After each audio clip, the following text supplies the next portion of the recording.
Welcome to the Fringe Youth Worker Podcast with TJ and Sonny. Hello and welcome to the Fringe Youth Worker Podcast. My name is TJ McConaughey, and I am joined, as always, by my best friend, Sonny Saltalamacchia. Sonny, what's happening, man? TJ, it's good to be back. Appreciate you still hanging out with me. I know you've ascended to a whole different level, but we'll talk about that, I'm sure, as the show goes on. I'm a little upset. I came in second in my fantasy football league, and I lost to one of my friends who I work with. He's kind of like my right-hand man over there. So now I have to hear about it for a whole entire year, how his team beat my team. But he auto-drafted his team, so I don't even really respect him as a fantasy football player. Isn't that worse, though? Isn't that worse that he auto-drafted his team and he still beat you? That's like... No, because the computer obviously is gonna do the numbers. He didn't even take his...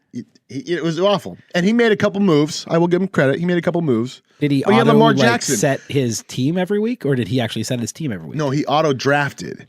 He had Lamar. He wasn't even starting Lamar Jackson. And I told him, dude, start Lamar Jackson. And then he goes off and wins the whole tournament. So I was like, oh, so bad. Anyway, so we played it, yeah. See, that's the thing is, though, you don't have the killer instinct anymore, Sonny. Before, you would have said, like, trade me Lamar Jackson. He's just on your bench. It was like week 3. I didn't care. I didn't think he was going to do anything back then. So your advice to him was bad advice at the time, is what you're saying. No, it was good. I mean, back then, Lamar Jackson was still doing good. So okay, so, all right. Well, who did you start? Derek Carr? I drafted Derek Carr, like my 5th pick. Of course I did. See, that's why I suffer from the exact same thing, Sonny. Exact same thing. Man. This is why I suck so badly at fantasy football leagues, is because I always want to draft my favorite players. Yeah. That's what I want to do. And I want them to win. And then when they win, it's a double win. So because it's like, oh, this is awesome. However, I read... maybe we shouldn't get that. No, I want to talk to you about this since you're all decked out in Raiders gear. I read that they're going to move on from Derek Carr. Is that right? You think it's true? You read everything. Yeah, who knows? All right. I mean, the dude was 26 for 30 with 291 yards and a touchdown yesterday. So it's not like he had a bad game, but there's a lot worse problems than Derek Carr on the Raiders. That's for sure. Yeah, but quarterbacks seem to fix problems. That's what happened in Tennessee. So there we go. Yeah, maybe. Man, we need to just have a sports podcast. Every single time we try to open up with a little chit chat, it always goes to some sports. We should just do 5 minutes of sports in the Fringe. That's right. Well, this is the thing is that in order to relate to anybody, any male in life, like sports is always a good win. And you know what? When it's not a win with another male, it's kind of weird. Like it's really hard. Then you know that person's insignificant to your life. Yeah, when they're like, I'm into biking and cycling. Yeah. No, they don't say biking. They say cycling. Hey, bro, you want to talk sports? Yeah, dude, I frolf all the time. Yeah, this conversation's over. No. Do you like doubles tennis? No. This conversation's over. What are we talking about here? Oh man, well, that's good. Well, Sonny, what are we going to be talking about on the show today?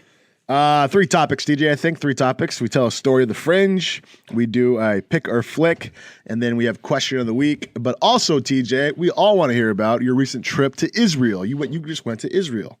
I assume everyone, as an influencer, my whole thing is that I assume that everybody is waiting for my posts, just constantly just sitting there, just refreshing over and over again. Just when is TJ McConaughey, the man, the myth, the legend, when is he going to post? And being that you posted every other second that you were there, we kind of already know what happened while you were there. We were actually wondering if you were actually there or if you were just on your phone the whole time. You know what the crazy thing about that is Sonny, my wife told me I didn't post enough while I was there. Oh, there you go. See, that's the crazy thing is like, this is the life we live in. For you, I posted too much. For my wife, I didn't post enough. And that is the contradiction. That is the tension we live in this new social media age. Anyway, I'm done with all this chit chat. Are you ready for the show? I want to hear about Israel.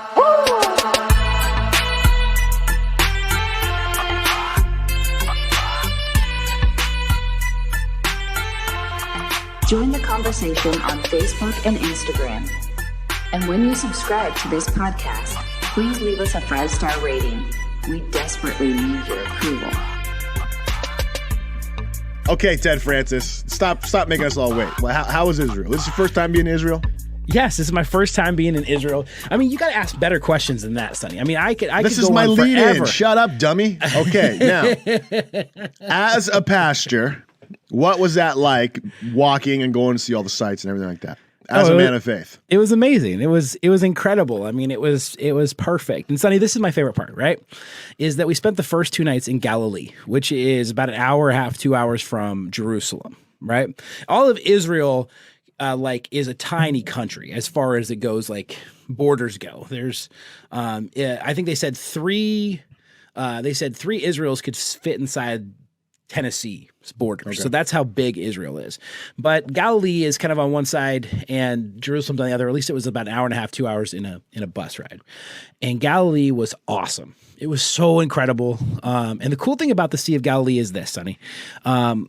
The way I do camp, the way we've always done camp is always on the side of a lake, right? Like that's just how we do it. We find a beautiful lake and we run our camps off of those. And we preach in front of the lake. We do all of our stories. There's something about being on the side of the lake. Now, here's the thing is, when we read the biblical accounts, we always hear the Sea of Galilee, the Sea of Galilee. Well, here's the crazy thing about the Sea of Galilee, Sonny. Ready for this? The Sea of Galilee is not a sea. It's a lake. Yeah. It's a freshwater lake. And here's the other thing is... Like Tiberias, right? Yeah, well, Tiberias is on the Sea of Galilee. Yeah, that's where we stayed our first night. And it's a freshwater lake, right? It's freshwater. It's totally freshwater. And in fact, we were there in the off season, but I kept going by all these storage, like parking lot storage facilities that had a bunch of ski boats, like winterized in there. And yeah, dude, they're tubing, they're skiing, they're wake surfing on the Sea of Galilee. So where Jesus walked, people are, skiing and stuff like that, which I thought was incredible that Jesus spent. Fascinating, yeah. Here's the crazy thing is that all the places where Jesus does most of his ministry before he enters into Jerusalem is on the Sea of Galilee. It's in these little towns, Capernaum, Magdala, Tiberias. These are all just little towns that are along the Sea of Galilee, along the lake of Galilee. And so Jesus just kind of goes from town to town to town around this lake, and he calls his disciples. And so when he's doing the Beatitudes or the Beautifuls, his backdrop is this beautiful lake. I posted about it, but this is the backdrop to Jesus's thing, is that he's got this beautiful lake behind him. And man, there's nothing like... I'm sure I could have read about that. I'm sure I could have just understood that like before I went over. But when I realized that Jesus spent most of his time walking around a lake and preaching his good news, something in my spirit just leaped, like just came alive. And this is the thing is, I've known it for years. There's something magical. Yes, I said it, magical, Harry Potter magical about being on a lake and entering into gospel conversations. And that's how Jesus did it. So I am unapologetically all about the lake and camp and all of those things. So yes. Now, what was it like being at a lake that's below sea level, DJ?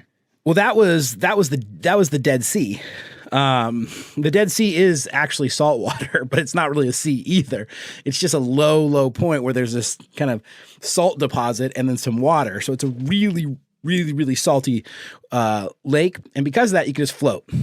And Sonny, did you float? Well, you can float in fresh water anyway, TJ. I can float in anything pretty much. God has blessed me with a we learned a couple weeks ago you float in the bathtub too. That's amazing. You gotta listen to past episodes for that. Yes.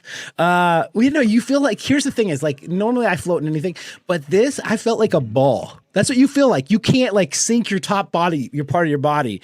And I was out there with my friend Blake. Now Blake is actually infamous. He got famous for trying to pitch his tents, and he ended up saying something different. What do you do with it? What do you do when you're known for that? I don't know. He just owns it. He just straight owns it.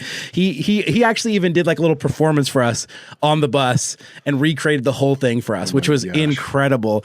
Blake is infamous for that. He was on this influencers trip as well. And I was out there, it was just me and him. And dude, I got the little girl giggles, just straight up. I could not stop laughing. It was uncontrollable because I'd never felt like this. I can imagine like maybe what an astronaut feels when they go into zero gravity for the first time. That's what this felt like. I never felt a sensation like being in the Dead Sea. It's just, you're just kind of this buoyant creature and you can't sink the bottom of your thing. So you're just kind of rolling around in it. And I was giggling so hard. And Blake, he was just straight laughing at me the whole time. And here I am, dude. This is a surreal moment in my life. I'm at the Dead Sea, laughing like a squirrel, like a schoolgirl, next to the guy who's famous for saying not pitch his tents, and I'm just laughing. I'm thinking, what is my life? And so anyway, that was the Dead Sea, which is kind of in a different spot also in Israel. So the Galilee, Jerusalem, Dead Sea are kind of all separated out from each other. And I imagine you hit all the spots, the Wailing Wall, all that kind of stuff. Yeah, they hardly call it the Wailing Wall. Some people still do, but they could just call it the Western Wall now. Okay. We went to the Western Wall at Shabbat, and so they were preparing for kind of their big day of rest. And it was a party, man. It wasn't like this somber crying, like, oh man, we just can't get to the thing. That people were just dancing around and singing, and most everybody down there, they all had their yarmulkes on. We had to wear ours too, our little head coverings, just because that's their tradition. And it was just really, really exciting. Like they were getting into big dance circles and going around and singing their Jewish songs, and it was a really, really special time. Yeah, for sure. I loved it. Man. Yeah. So as a pastor, as somebody who's studied formally this place for 7 years, to finally visit it was surreal, was amazing, was incredible. But really, Sonny, that was only like 1/3 of the trip. This trip was like, as you know, it was an influencers trip. So you're with all these people who are kind of known names, known people in the youth ministry world. Any big names? Any name bigger than yours there? It's actually hard to qualify it, right? Like everyone kind of has their own like person. But Kenny and Elle were there from Grow. Blake was there, who was the pitch his tents. I'm going to mess up and say what is he known for anything else? No, he's a really good speaker. That's he's actually really good. A guy named Chad Poe was there. Chad Poe spoke at Liberty Convocation just about like a month ago. So he's big name speaker. Tim Eldridge, who's written some books, a couple other like best-selling authors. If anybody listens to this, they're gonna like, why doesn't he name me? Some amazing speakers, some amazing writers, curriculum people, and then me, the social media person. Pretty much the only social media person on the trip. Really? That was that was your thing? Yeah, I was the TikTok guy. Were you the only TikTok famous person there? Yeah. Do you have the TikTok famous shirt? No. What do you have to do to get one of those? I don't know. What's the TikTok famous shirt? You haven't seen the TikTok famous shirt? Is it the one that is just got the big T on it? Yeah, it just says TikTok famous on it. No, I'm sure you just order it online. I don't think so. I think it's a special thing you have to get. Oh, I'm sure you could just order online too. Okay, biggest takeaway from Israel? Oh man, that's hard. That's so hard, Sonny. I've been trying to think about that forever. I probably said it, like the Galilee, being around that, just experiencing all of that. But at the same time, I just want whatever this becomes, whatever I become in this, which I'm guessing this will probably be the peak of my influential life. I just want it to be known that I love Jesus, and that's who I am. Yeah.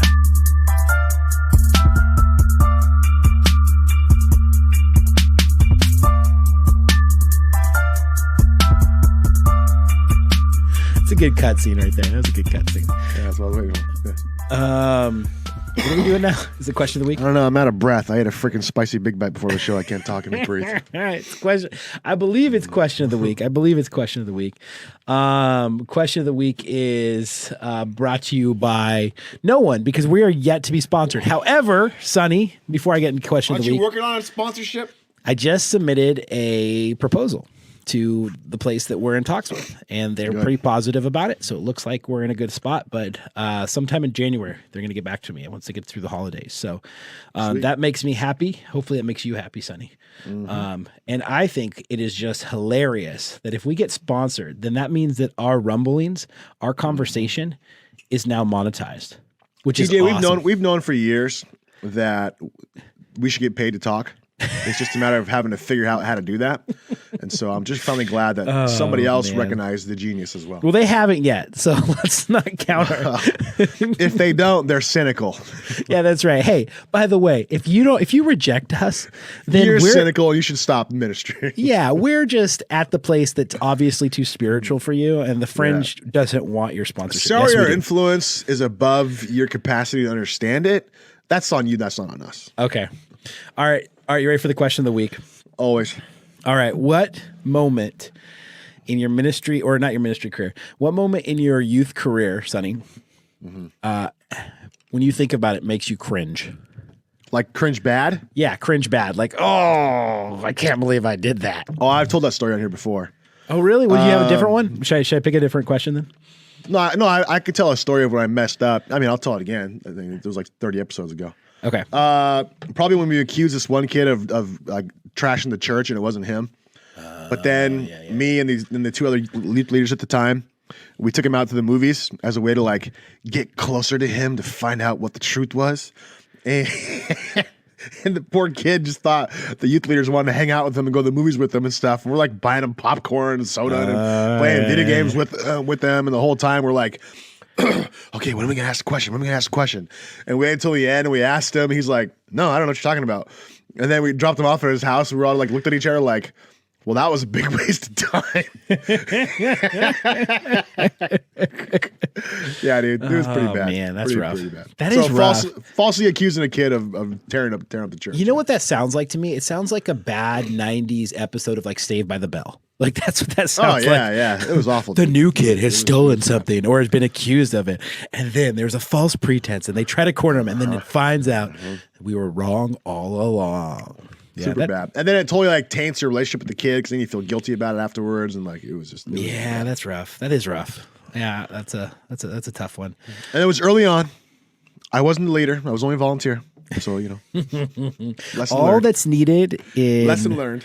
All that's needed for evil to exist in the world is for good people to do nothing, Sonny. I tried doing the right thing. I tried to find out who the kid was, who did it. Yeah, and it turns out we found out who it was. Turns out it was the random kid who showed up that was from the Fringe Youth of Society. And we all were like, we didn't want to blame him because we were like, no, you can't blame him. That's too obvious. That's unfair to judge him like that. But it turned out that was him.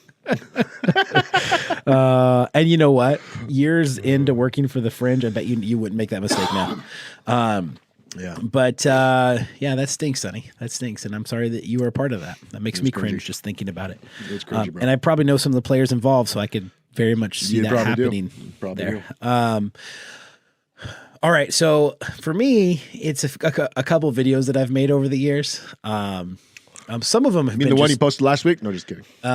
Some of that's the thing is like you just give some time to anything and anything you do creatively, yeah. It becomes cringy. Like this is why I don't really want to get a tattoo, Sonny. Like I look at like graphics that I made for a series last year and think, what was I thinking? How terrible was this? So like putting something on my body and just watching myself slowly cringe over it is probably not the way I want to live my life. However, Sonny, you probably remember some of these videos and they haven't aged well. I'm going to say that. They just haven't aged well. So there's some videos that I've made where I'm beatboxing and rapping for youth events. And those videos, like at the time, were really, really cool. And I felt like, a lot of people got them and the whole thing. But they've popped up, in my like, remember what you were doing 4 years ago or 5 years ago? And every time I watch that, every year that it comes, I go, oh, I should delete that. Oh, I should delete that. But I don't, because I just kind of want to keep feeling that cringe because it is kind of a dopamine hit. Like it is like a little bit of like, okay, well, The Rock wore a fanny pack once and a turtleneck. So, like I just kind of want to erase that thing. However, for the time being and what they were fun. And I think that when I was doing it, I was sort of trying to make fun of myself, but I seriously kind of wasn't either because I was like, I can rap and I can beatbox. So yeah, I'm going to make this good. And it was tough. But I was hoping that you were going to tell the story of Spring Thaw because that's for me. That was my second one. That was pretty bad too. Actually, tell that story really quick. We have time. Okay, the setup is the first year we did Pulse Camp. What was that? 2010. 2010. We had talent show night, so I did this impromptu. No, it was 2011. Song. It was 2011. Yeah, we had this talent night at the camp and by the lake, and I wrote this impromptu acoustic song where I think I spent like an hour writing lyrics, but it was all about like events that had happened throughout the week at camp, and so very intimate, very very proper motivation, which is a big part of this story, and it killed. It was great. It had all the funny jokes. Every line hit as it was supposed to. The good parts, the bad parts. People were singing at the end, and it was such a good, smooth, wholesome vibe. Would it was you like agree? acoustic rap is what Acoustic rap, yeah. It was cool. And so it was great. So then we're at Spring Thaw, which was this annual youth event up at Multnomah University we went to for a few years. And they were having a talent night. And so me and this one kid, one of the Gomez kids, who was like really good at guitar, we were going to play a guitar song. So we were in there rehearsing it, and this was back when I was still trying to prove my manhood to everybody who stepped to me. And I kept telling Gomez, like, no, don't play that. Let's play this. He wanted to like overcomplicate it, and I wanted to simplify it. So we ended up not playing this song. But I was like hell bent on like playing a song, and so I forced these lyrics into it. And then the worst line, the most cringiest line in the whole song. Whoa. Before we get to that, like, I kind of had warned you that like it wasn't going to go. Hold on, I'm getting to it. So I write this lyric in there making fun of the guy who put on the whole entire Spring Thaw. Like, yeah, who's been on the Fringe podcast before. Yeah, I definitely thought I was a little too close with him and thought I could get away with that. And turned out I couldn't. So anyway, I write the song. And then I start showing it to people. I'm like, hey, I'm going to do this song. So I showed TJ. You said, no, don't do it. I showed Lisa. She was like, don't do it. I kept showing these people, and they're like, don't do it, don't do it. And in my mind, it was like that music moment where I was like, I know this is going to kill. I don't care what anybody says. This is going to work. You were B-Rabbit. You guys are all hating on me. You're my haters, whatever. So I get up in front of the whole entire, what is there, 500 people there? Yeah, probably that, 500, yeah. 500 people there, and I start doing it, and I could tell from like the moment, like about 10 seconds in, like this is not going well, but I had to keep going. And then it comes to the line where I say the diss to Rob there, and the whole crowd was just like, ooh. Yeah, it wasn't a it was a It was uncomfortable. Oh, it's so bad. And then I remember I walk off after I'm done. There was like, barely any applause. It was like the mandatory clapping, Yeah. And I walked back over to you guys. You guys were all like nobody would look me in the eye. I was like, so how was it? Was it okay? Was it okay? And nobody looked me in the eye, dude. It was just like, yeah. And I asked my wife, I was like, was it that bad? She goes, it was pretty bad. And then I remember we still had a whole nother day. So we had to go that night and the next day. And I remember everywhere I went, I'm just in my own head going, oh, they're probably looking at me. Oh, they were there too. Oh yeah, they're probably talking crap about me too. Yeah, like I couldn't go anywhere, dude. It was awful. It was bad. Sonny. I couldn't wait to get out of there for Spring Thaw. Sonny. That was pretty bad. Context is everything because that killed at really camp. Is. Yeah, and that's why I said right motivation, right? The motivation wasn't right. Yeah, and the other hard part about it was, like you were like it was a talent show for students, and you were not a student, Yeah, I was like in my my late 20s. Oh yeah, and so it the whole thing felt wrong. It just kind of felt wrong. So, but I'm glad we recovered from that. I'm glad you didn't that didn't end your ministry career at that point. So it's good.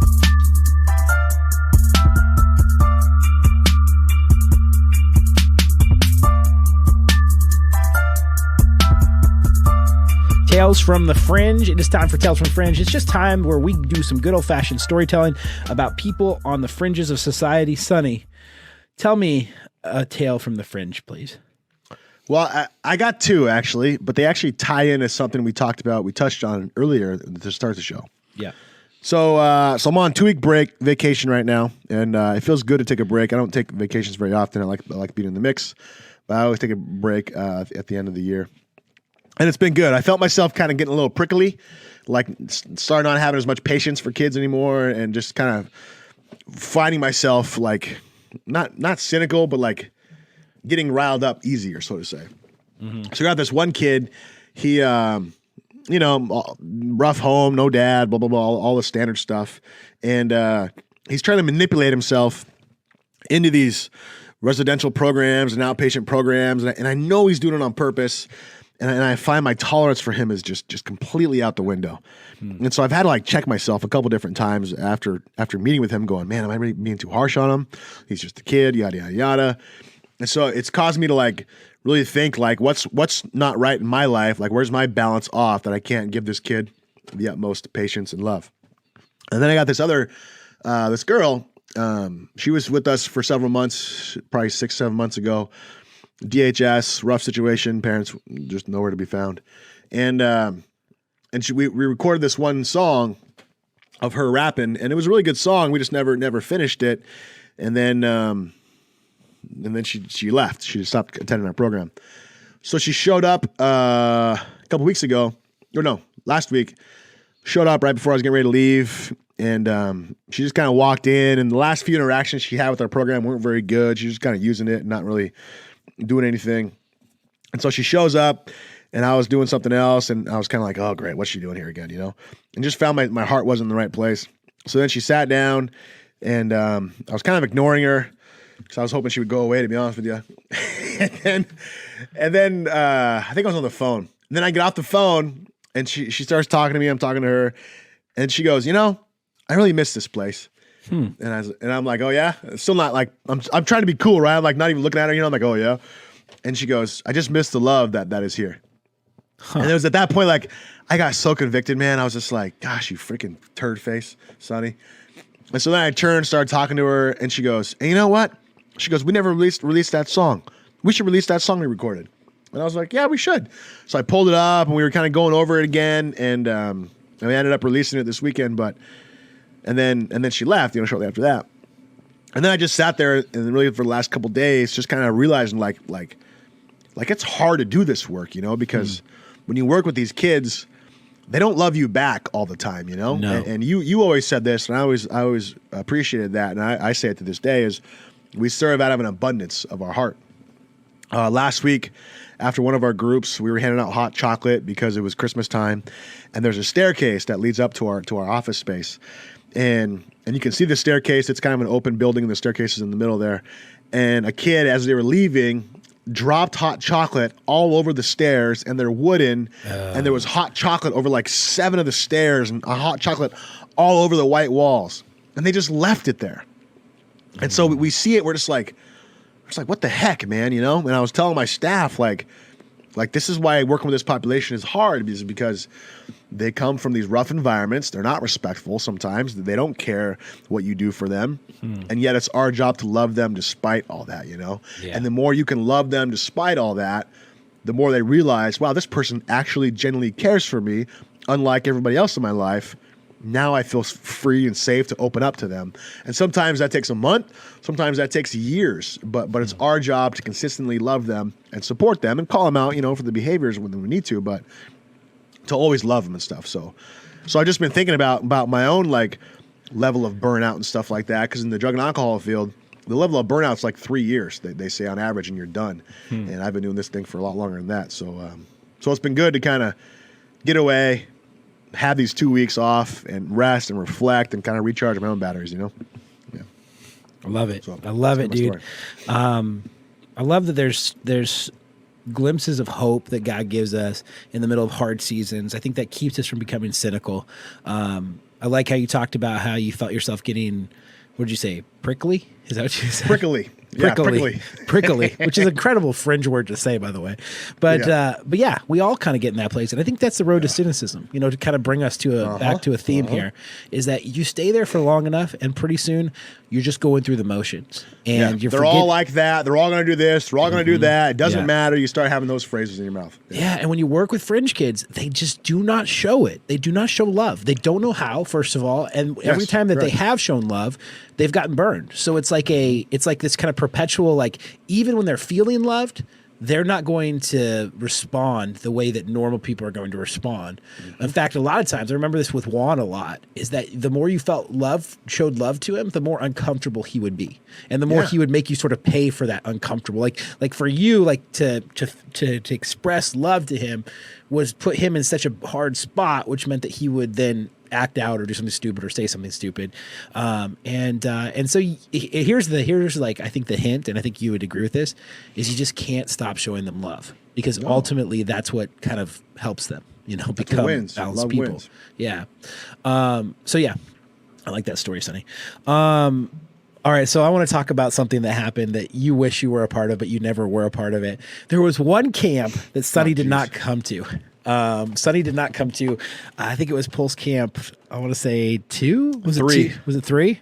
Yeah. All right, so Pulse Camp 3 he didn't come to when I was down in Oregon. And it was an amazing camp. It was altogether one of our favorite places. We actually ended up coming back to that place 2 years later. It was at Billy Chinook over by Prineville in Oregon, if you know where that is. It was awesome. And we came to the last day, and I don't really do this anymore, but we used to have that sort of, big campfire moment where, hey, respond, tell us what you've learned in camp, what's been going on. And there's this just sort of sweet time. Now, there's been a couple times where that whole show of emotion, that whole pit of emotion has kind of turned in a wrong way for me. And this was one of the ones that was borderline that. Some of our favorite people ever, I'm just going to say their name because I know they don't listen to the show, but some people who listen to the show do know them. It's the Irvin brothers. Now the Irvin brothers, the Irvin clan is kind of infamous where we're from. They're 4 brothers, or there are 5 of them. 5, isn't there? Yeah, there's one we don't know. Steve is the oldest one. We don't really know him, but we know the is it the 3 younger ones? Got Sean, Eric, Dave, Sean, Eric, and Jeff. Okay, so we have 4. So we know 4. So there's 5 of them, and there could be a whole episode of Irvin stories. There really is.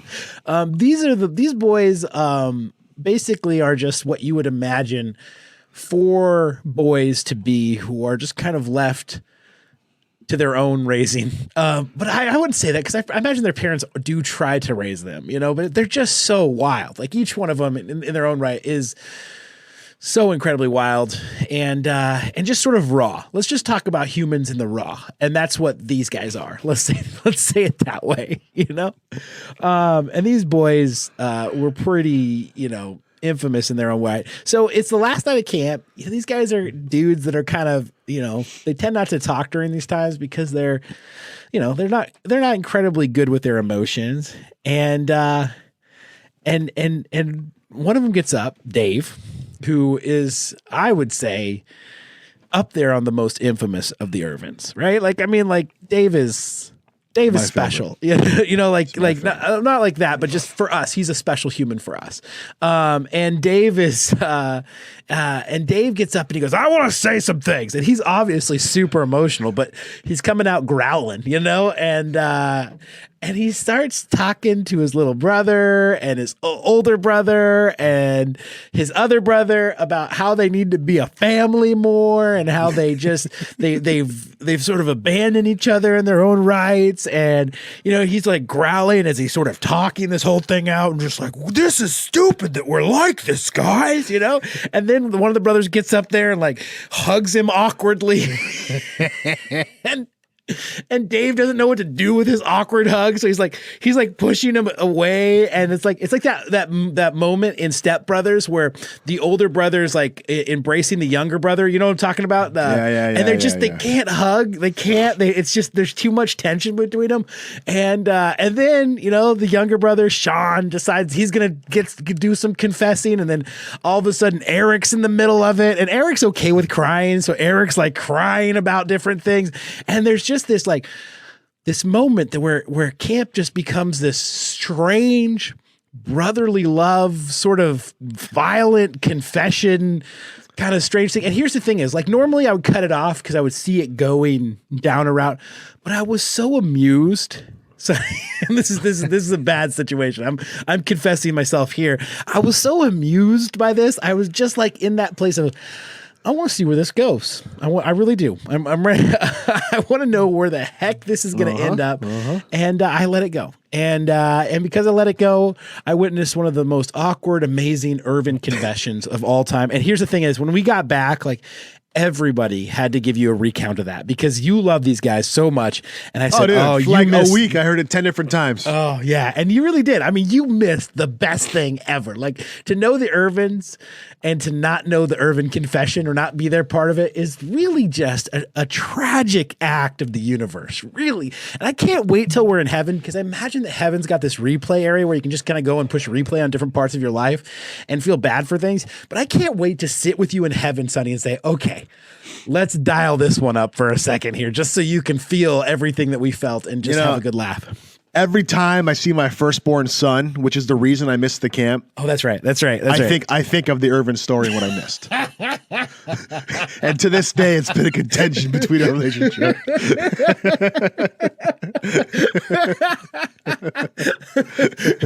You took this from me, dog.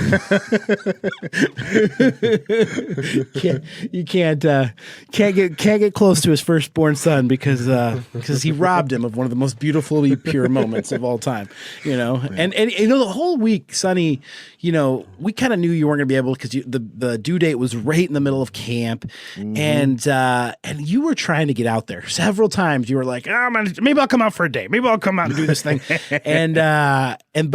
But lucky for Rachel, she ended up having the baby while camp was going on, so it justified you not being there. But if middle of the freaking week, dude, middle of the week. If she was late and didn't have him that week, I'm sure we would have never heard the end of it. And Rachel, I am sorry that Sonny tried to get away from you on that day. But the whole point of the story is you just never know what, like those open forums like that, like you never know what's going to happen. Yeah. Yeah. And they're good and they're healthy.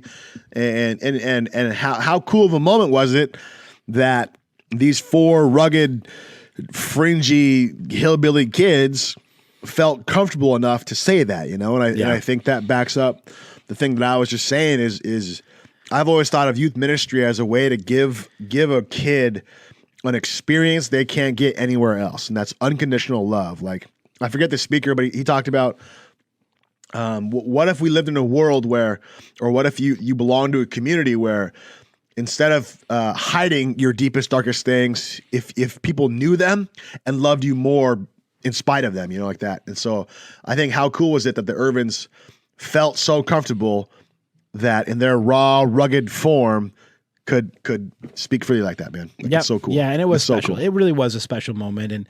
And I probably should have shut it down just because of the sheer comedy of the moment, but it was a big deal for them. It really was a big deal for them. And even what makes it hilarious is just who they are, because they're just these manly.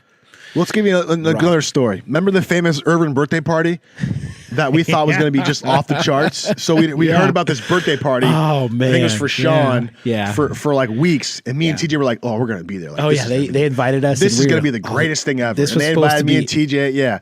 They were all excited we were going to be there. Like, we were more excited to go than they were excited to have us there. And they were pretty excited we were going to go there. Yeah, their parents were going to be gone and they're going to have the whole house to themselves and they're going to throw this epic party. And we're like, what kind of party is the Irvins going to throw? This is going to be so awesome. And truthfully, like, we were like kind of scared too. Like, are they going to burn the place down? Yeah. So we show up and they're on the TV is a South Park video game, Stick of Truth, that just came out.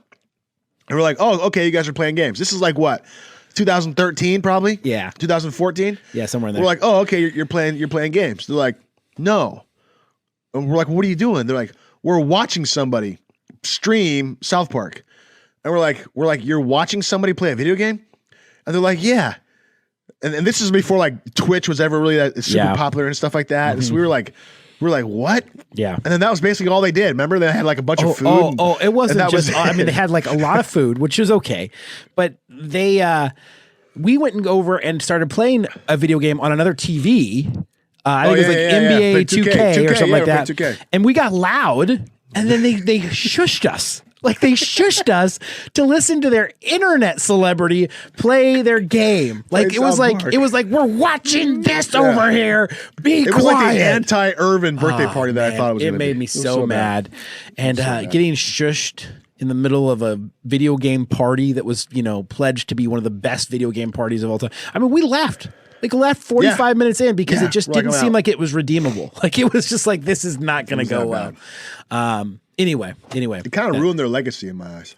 Well, if you don't have the Irvin confession and you have the Irvin party, then it probably would ruin their legacy in your head. But there is your movie that you made, Super Dave. That watch that and you can.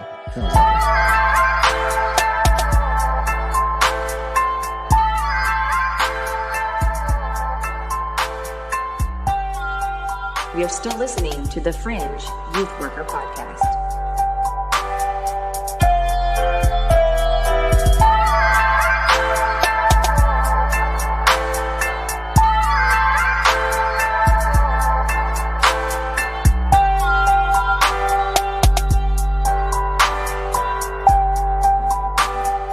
Pick or flick. It's time for pick or flick. A topical little game where Sonny and I throw the old topics back and forth at each other and trying to get each other's hottest take on today's hot takes. And so this is where Sonny and I are going to say what's going on in culture, and we're going to make comments on it. And usually me and him are wrong, but it's entertaining. So, Sonny, I'm going to let you throw out the first hot topic. Vacation eating. Gosh. Oh man, I just got in a big argument with my wife about this morning. Like, I don't know if it's okay, like for me to comment on this right now. I'm sure you did. Because Britt is an angel. Like she's like Mother Teresa, right? But she kind of like said, "I'm off the rails a little bit." and she usually, I mean, let's just say this. I'm going to call her what she is. She's a chubby chaser. She knew me when I was fat. She fell in love with me when I was fat. And she's not somebody who likes a skinny boy. That's Britt, right? Mm-hmm. But when she looked at me today with utter disgust and tried to implement a let's fast till Christmas. I knew that I had not just gone off the rails of my diet, but I had gone off the rails spiritually. That my diet was affecting my spiritual life. Hold on, I need to drink some Big Gulp. I'm coughing. So, I mean, what do you want me to do? Pick or flick it? Because I love my wife, I'm going to flick it. We shouldn't be eating like crazy right now. Dude, okay. It's so bad. Like I've realized how much I depend on structure to eat because like I'll base my day around it, like what I'm going to eat with my day. But like now, I've been on vacation since Friday. Oh, dude, it's not good. I think I gained like 6 pounds on Saturday alone, just eating whatever. Like today, I was like, all right, I'm going to get back to intermittent fasting. So I was doing my whole little between 12 and 8. So I didn't eat all morning. I was like, all right, I'm doing good. I went to Hobby Lobby. I had to get some gift cards. I'm standing in line. It was 12:15 or 12:30. I was like, okay, I can get something to eat. So I almost bought some yogurt-covered pretzels. And I was like, no, I'm better than yogurt-covered pretzels. So I didn't buy the yogurt-covered pretzels. So instead, I go to 7-Eleven on my way home. I get a spicy Big Bite covered in freaking cheese and relish and onions. And then I get a bag of sour cream and onion chips. And then I get Peachios. And then I get a Big Gulp. And then I'm in line and the order comes to $6.66. And I say, ooh, I can't do that. So I add on some Reese's Pieces. That way it's not the devil's number. And then I eat it all in like 15 minutes prior to the show. And then I'm sitting here for the last hour and my stomach feels like it's going to freaking pop, dude. I freaking can't stand it. I need a schedule. I have to have a schedule. Oh my God. It's so bad. It's so bad. So bad. Yeah. And you know what? Like when you came up here for holiday in July, Sonny, that was, gosh, man, July feels like it wasn't that long ago, but it was a while ago. But yeah, we're just enable each other, which is good that we're a state away from each other because literally, it's good. Like if we stayed together for 5 more years, I'm pretty sure our wives would have like just given us over to each other. Cardiac arrest. Eventually, me and you would probably end up in a trailer park together, like wondering like who's going to get the food stamps this week. Go buy the Cheese Whiz. That's rough. That's rough. So I gotta flick it, even though I got 2 more weeks of vacation. I'm just like, oh geez. Yeah. Well, we need something. You need a incentive program for the start of the year here. Maybe we should jump back on it hard there. So, all right. I want to hear from you, Sonny. In and out. But here's the thing: is this is a two fart. Hey, look at now you're in your best buddy. Or similar. Yeah. 2-part question. There you go, Blake. I'm with you now. A 2-part question. First of all, tell me about In-N-Out because this is something that's going to affect your life for generations now. And then I have another follow-up question. Go ahead. Yeah, so In-N-Out just opened up probably as a crow flies, half a mile from my house. Yeah. This is a big deal. It's a big deal. It's the furthest, it's the most north In-N-Out there is, and it's nuts. The first day, 5-hour wait times in line. Jeez. I went the second day, got In-N-Out in a half an hour. It was about 9:30 in the morning. My wife went a couple days ago, had to leave because she was in the line and thought she was going to run out of gas. And then she went the other day. I think she made it In-N-Out in an hour. I think it broke records for the number of sales in one day over here. Oh man! And so it's been a madhouse, and it's right in the biggest shopping center in our area. And so like shopping at like Target, which is right next to it's been crazy and stuff. It's been a big deal. Been a big deal. All that said, it's just a cheeseburger. Yeah, like it's cool, but I think so much of it is like the cultish of like, ooh, I ate it In-N-Out. Like I got to eat it In-N-Out. Like, have you ever had the California burger from Carl's Jr.? Yeah. Of course you have. Yes. It's just like that. It's just like it's like the California sauce, you know. It's a good burger, but I hate the fries. The fries are not good. Yeah, fries suck. The shake is a shake. Like it's not. It's just an In-N-Out burger. It's nothing that great. Yeah.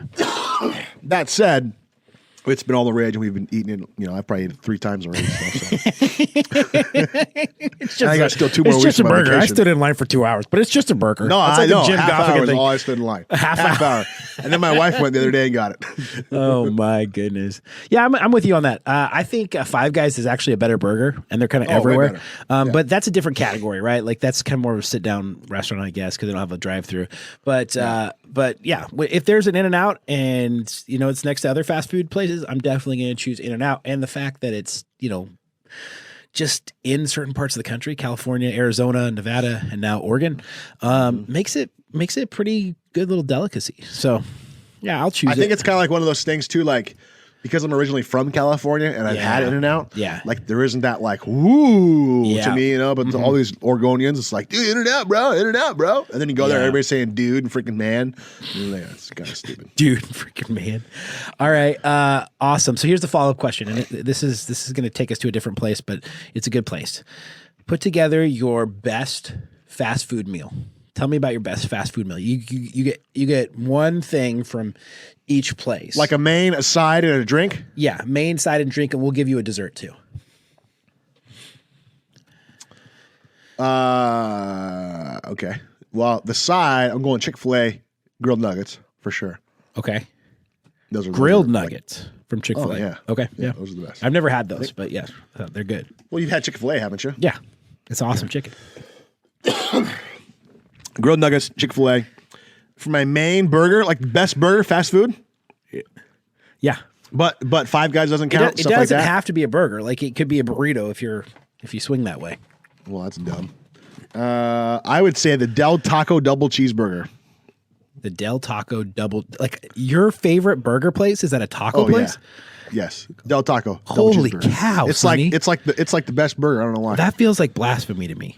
Okay, look who you're talking to. Trust me, it's the best freaking burger. I never had it. I don't know what it is about it. I would have that over In-N-Out. 10 out of 10. So you're telling me that a taco place has the best burger? I think so. Wow, yeah. That's crazy. Del Taco double cheeseburgers. That's the hottest take that's ever happened on the Fringe podcast. We don't come here to be warm. All right, tell me about tell me about the drink here, Sonny. Well, I don't know, sweet tea from probably McDonald's or Chick-fil-A. McDonald's soft drinks for some reason. McDonald's sweet tea is pretty good. Yeah. A close runner-up though would be Dairy Queen fries. Dairy Queen I think has the best French fries. Yeah. But yeah. Anyway. I think McDonald's has the best French fries. No, I think I don't think that's really close. To tell you the truth. All right, so tell me about the dessert. Last thing. I don't know. I don't get dessert when I go to fast food. Okay, so like what shake then? I'm not a big shake guy. Okay. All right. So here I go. I'm going to step into this, right? McDonald's French fries. For sure. McDonald's French fries are the best sides. The burger that I would choose that's like number one. Remember the one time we were coming back from Salem and you had gotten McDonald's French fries and we're in my truck and you're eating the fries and you're talking to Steve and I think his dad had just had like a heart attack or something like that. And you're sitting there talking to him and going, oh yeah, that freaking sucks. Oh yeah, Steve was on the phone. And you know what though? Like Steve would tell you right now that was the best. That was what he would envision from me. As I consoled him about his dad. So yeah, McDonald's French fries. Burger would be the $6 guacamole bacon burger from Carl's Jr. That's a good burger. And then the drink would be also probably McDonald's Diet Coke. That is the best thing.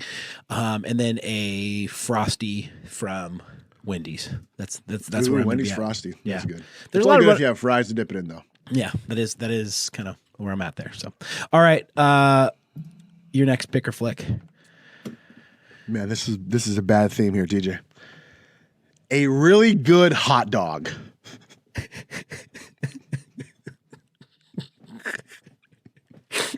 Why? I mean, a really good hot dog. You got to give me like a more specific thing. No, that's it. Like, are you a hot dog guy? Like, no, I'm not talking like a crappy hot dog. I'm talking like a nice Polish dog or something, like from a baseball game or something like that. Like, so my favorite hot dog that I ever ate was from my friend Jeff.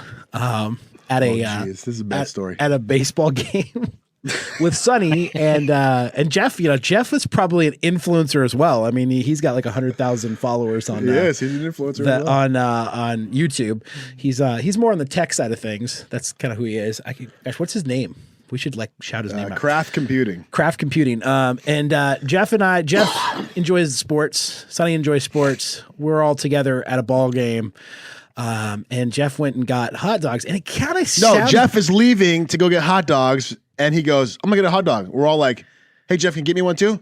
Yeah. Hey, give me one too. Yeah. I don't know if it went down like that, but I feel like it was assumed. Yes, it did went down like that. That he was going to like get us all hot dogs. Yes. And then he came back with 3 hot dogs. With 3 hot dogs. And there's 3 of us. And he gives me one, and I think you weren't there. And then were you not there when he came back? I was there. You were there, and then he eats 2 hot dogs, and then you're like looking around him. I've eaten a hot dog. Jeff's eaten 2 hot dogs, and you're without like a hot dog.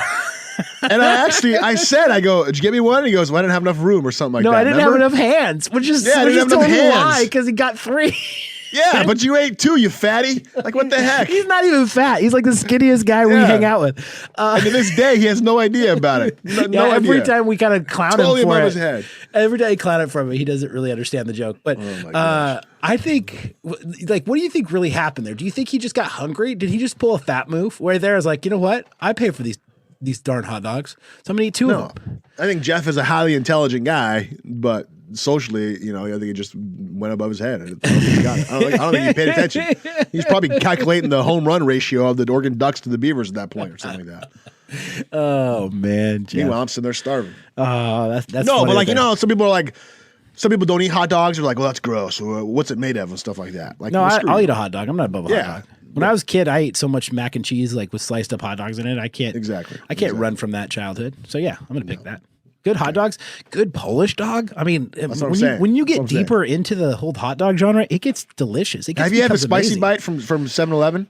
No. And you put nacho cheese on it? Oh, no. That sounds like a cry for help. Relish and onions? No, that's good. It's good. It's the reason why I have to like take breaths and when I'm talking right now. Oh, that's awesome. Yeah. So no, I'm picking that. Is that it? I think that's it, right? Well, you got one more. Do I have one more, or did I? Yeah, you're supposed to. Supposed to have one more. All right, let me throw up one more here. Let's talk about Costco food court. Speaking about hot dogs. I'll flick it. Okay. Whoa. Hot take. Here we go. I've only been there like twice in my whole life. So we were so deep into this, and then you flicked it, homie. So why? Somebody has to be the bigger man here. Why are you flicking it? You just talk about how much you love hot dogs. Yeah, but I don't know. I've only ate there twice. It's nothing like to write home about. It's not that great. Last time I ate there was when I was up there visiting you at my peak lowest weight of the year that I haven't been able to get back to since. And I had like their pizza and it was nasty. So like no. They have a okay hot dog. That's like a 7, but their pizza sucked. So that raises the whole thing down to like a 5 for me. Whoa. Yeah, that's what's up. I'm totally picking it because first of all, I enjoy their pizza and their hot dog and their salad. So when you're like trying to do things right with your life, they like, okay, listen, when you're trying to actually do things right with your life, they have a $3.99 salad that's got amazing chicken in it. And it's actually one of the best salads you can get. Like, how much is the hot dog? The hot dog's like $1.50. There you go. Yeah, well, yeah, that's what I'm saying. Salad's $4, hot dogs. The whole thing is so cheap, Sonny. Like, you can't get like a lunch cheaper than that. That is my go-to now to take students to save the budget. Like, let's go hit up Costco. They're always hyped about it. They get a pizza or a hot dog or a salad or one of those chicken bakes or whatever it is. It's always a win. It's always a win. And so I'm saying it's cheap, it's big, cheap and big food. It's always gonna be a win for me. So yeah, pick it up.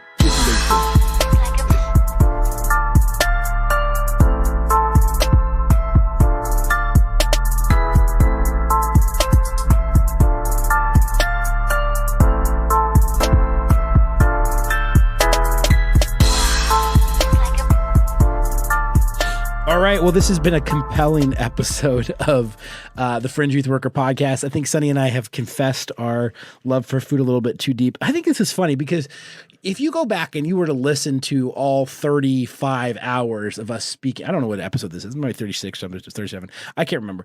But if you were to go back and to listen to all of our episodes, you would find just how hypocritical Sonny and I are on food, because when we're on our diets, like we are hardcore on our diets. Yes, like we are like, my life is different now. I found a better food plan. I am a better human being than you. It's all about life change. Yeah. And then all of a sudden, like we're off our stuff. We're like, yeah, who needs a full-time diet? Who wants to do that? You know? And so if you're noticing that Sonny and I are deeply hypocritical, know that we know that. Like we understand that on a deep level, that we are terrible people when it comes to our diets. We are on again, off again. And I just want to make a public apology, not just to you, but to our wives.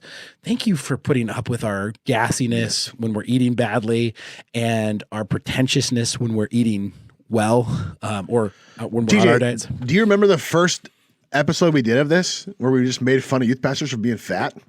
Yeah, it was called Just Obese. Yeah. I remember. It's been a journey. It's been a journey, Sonny. Yeah, and we should probably say this to everyone. Merry Christmas. Hope you guys are having a great time.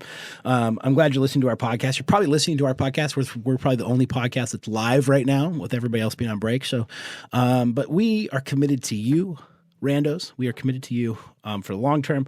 And hopefully this sponsorship in the new year will come through, and we will be even more committed to you for at least another year of our ramblings and talking to you guys. So it's been fun. Sonny, you got anything else? Nope. This is the Fringe Youth Worker Podcast.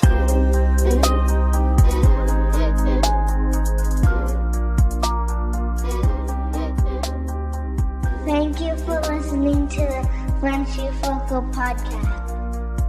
Don't believe anything my dad said.